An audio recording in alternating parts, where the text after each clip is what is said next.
Star of 1,000 Pound Sisters, Amy Slayton's family is experiencing discord, and Tammy's relationship is under strain. Amy Slayton, a prominent figure from the reality series 1,000 Pound Sisters, is encountering a new familial issue. Faced with considerable familial pressure, she is gravitating towards the decision to depart from her husband. However, the decision was not straightforward. Her relationship with her sister Tammy, specifically, has grown increasingly complex. Amy asserts her readiness to depart from her husband, contingent upon Tammy's compliance with her every directive.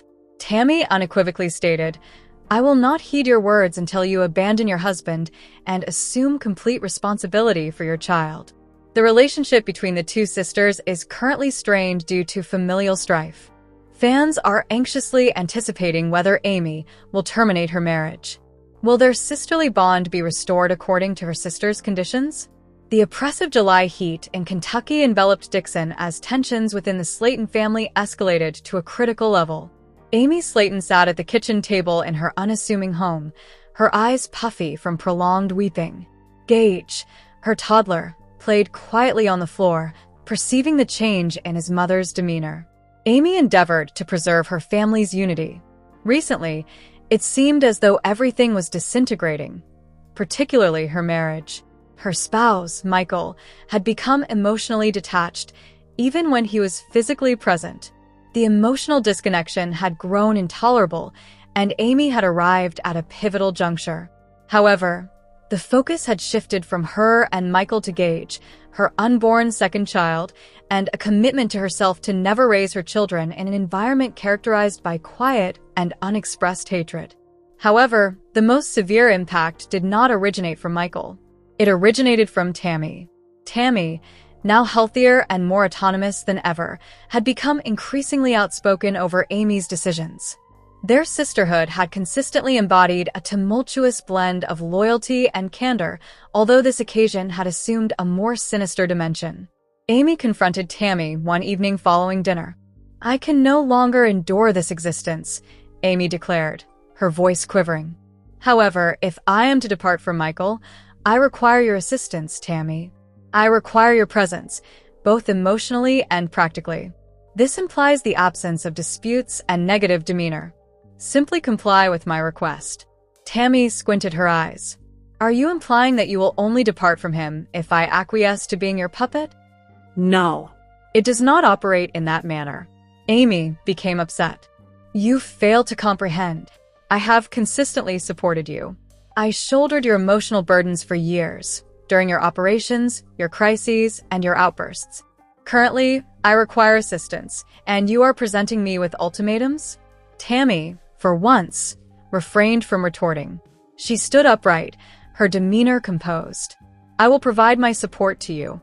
However, I cannot feign approval of your approach to this matter. Do you wish to depart from him? Acceptable. Undertake the task only when you are prepared. Upon achieving this, it is imperative that you excel as a mother to those children. Do not anticipate my assistance in rectifying your disarray if you are unwilling to take responsibility for it." The ensuing hush was overwhelming.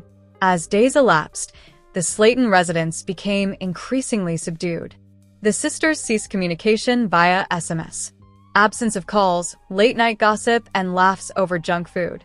Amy experienced the burden of her decision continuously. However, she also observed how Gage's eyes illuminated whenever she bestowed upon him her complete attention.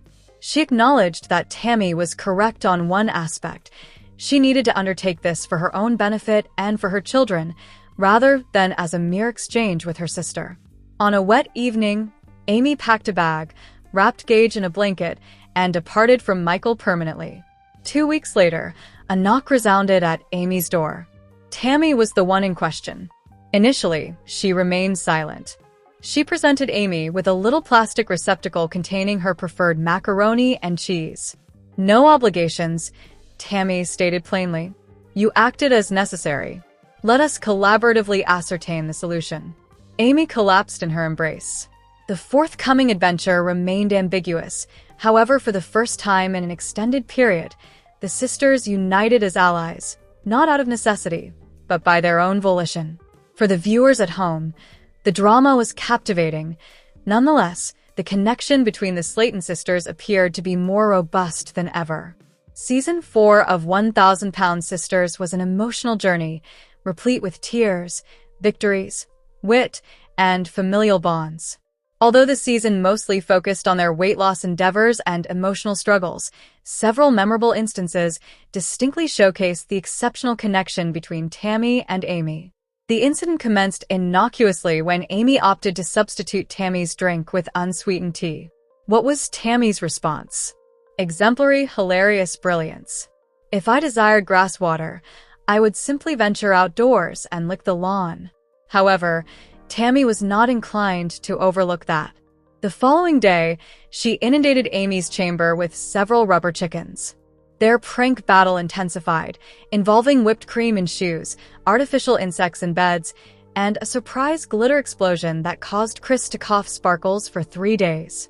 Even Dr. Smith chuckled while hearing the anecdotes. Amy, we are no longer children. We have merely acquired aged bodies while retaining the same tumultuous minds. On an uncommon tranquil evening, the sisters gathered around a bonfire. Amy produced a ukulele and requested Tammy to sing. Anticipation was for humor. Nevertheless, Tammy delivered a stunning rendition of Let It Be by the Beatles, infused with deep emotion. The camera crew paused to listen. Amy, why have you been concealing that voice as if it were a valuable treasure? Tammy exhibited a flush of embarrassment. It was the inaugural occasion she expressed her emotions through song. Amy organized the inaugural Slayton Backyard Olympics to promote activity and enjoyment. Tammy astonished all by securing 3 medals, including triumphing over Chris in the pie-eating contest, utilizing sugar-free pies, naturally. Tammy, this is the Seoul Olympics where sweatpants are mandatory and perspiration is discretionary. Amy's pregnant hormones were at their peak. At her baby shower, she experienced an emotional breakdown due to the cake being the incorrect hue of blue. Amy sobbing, it is intended to be baby boy blue, not Smith blue. Tammy unexpectedly assumed control. She consoled Amy, arranged for a new cake, and delivered a poignant toast that moved everyone to tears. Tammy, regardless of the hue of blue, this child is fortunate to have a mother who is so devoted. I will be the most exceptional aunt, even if I must learn to change diapers without fainting. In the season's most poignant episode, Amy and Chris clandestinely visited Tammy at her weight loss rehabilitation center. Tammy, previously aloof for months, succumbed to tears upon seeing her family. Tammy, I believed you had abandoned me. Amy, embracing her, we never surrendered, girl. We were merely allowing you the freedom to soar. It represented a pivotal moment, not alone for Tammy's health, but for the collective healing of the entire family. Audiences at home wept in unison with them. Season 4 demonstrated that although Tammy and Amy may quarrel intensely, their affection is profound. Through pranks, tears, melodies, and food altercations, these sisters demonstrated that regardless of life's challenges, family remains united. Tammy and Amy provided an abundance of fun and life lessons, leaving fans eager to witness the craziness and affection that Season 5 will unveil. However, the dawn had just begun to rise above Dixon, Kentucky, when Amy received an unexpected call from Amanda. Her voice, always laced with sarcasm and grit, quivered with an unfamiliar emotion, fear. Chris exited the kitchen carrying a dish of eggs as Amy dropped her phone onto the table, her complexion ashen. What transpired? Chris inquired, anxiety seizing him immediately. Amy gazed at him with tear-filled eyes. This is Amanda. She has been diagnosed with cancer. Earlier that week, Amanda underwent a regular examination following her complaints of exhaustion and unusual bruising. She considered it insignificant, perhaps anemia or stress. However, the communication from the physician altered everything. The biopsy verified the diagnosis, Stage 2 lymphoma.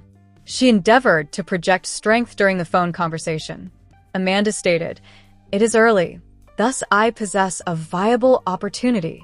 However, I preferred that you not learn this from anyone else." However, Amy's heart was fractured. Amanda was more than merely her sister. She was the steadfast, audacious, and resilient guardian of the entire family, the individual who did not tolerate nonsense from others and held Tammy responsible when no one else was able to. If Amanda could fall ill, what prospects remained for the others? That evening, Chris and Amy traveled to Amanda's residence, enveloped in a profound silence within the vehicle. Neither party was aware of what to articulate. Chris had consistently regarded Amanda as the stabilizing force inside the tumultuous family. He was unable to comprehend how such a grave matter could affect him so intimately. Amanda greeted them at the entrance, her face puffy from weeping, yet still maintaining a courageous demeanor. She made a jest on her bald spots already emerging, despite the fact that chemotherapy had not yet commenced. However, when Chris embraced her, she succumbed to tears in his arms. "I am not prepared to depart," she muttered. "You are not going anywhere," Chris asserted decisively. "We will contest this." Everyone. At the ensuing days, the family convened.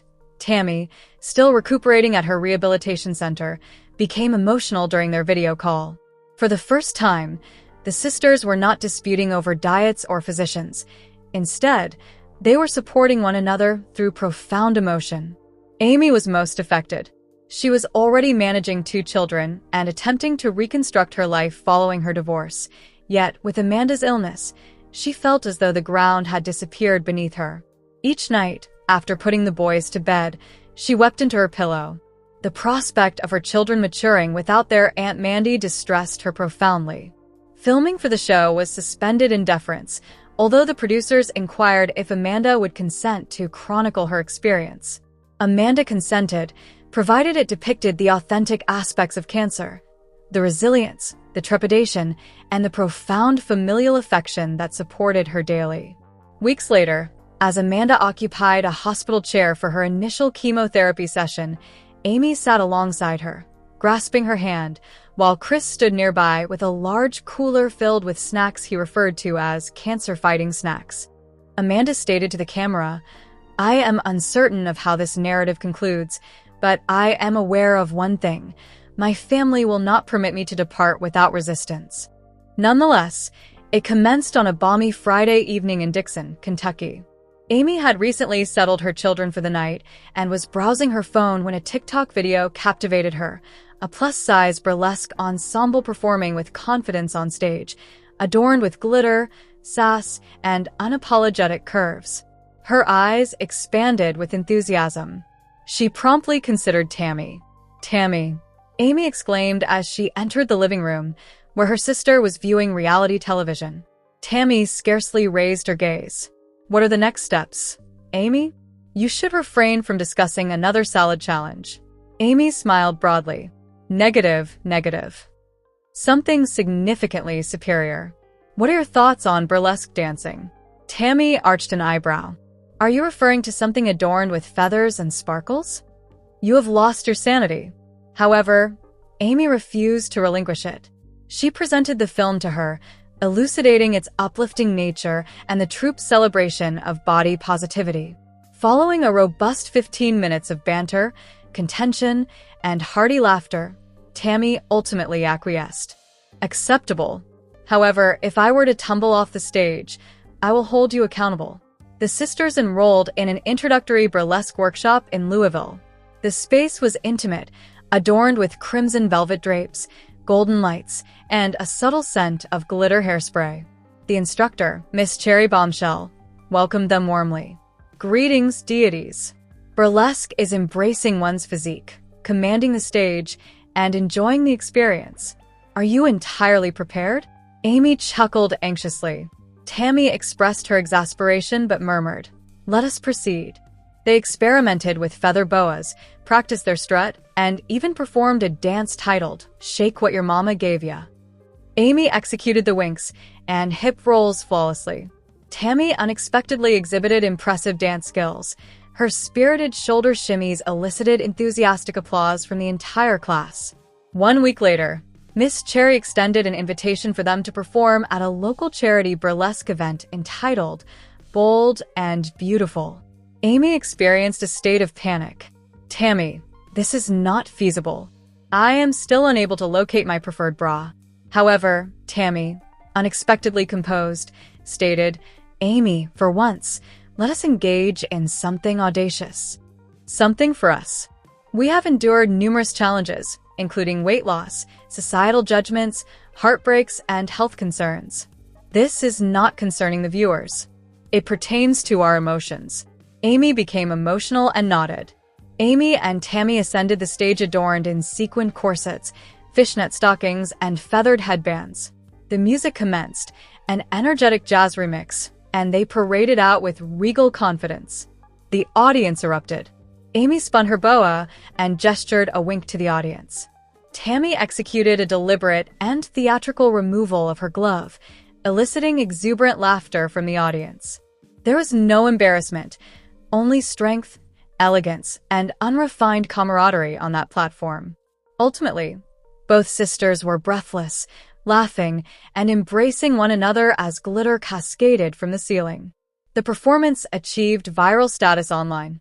Supporters commended their valor, self-assurance, and genuineness. Messages flooded in from women globally. You inspired me to embrace my body. You elicited both laughter and tears. You are icons. Greetings, esteemed viewers. Welcome to my channel. I am Mina. I hope your day is going well. If you liked the video, please remember to subscribe to the channel.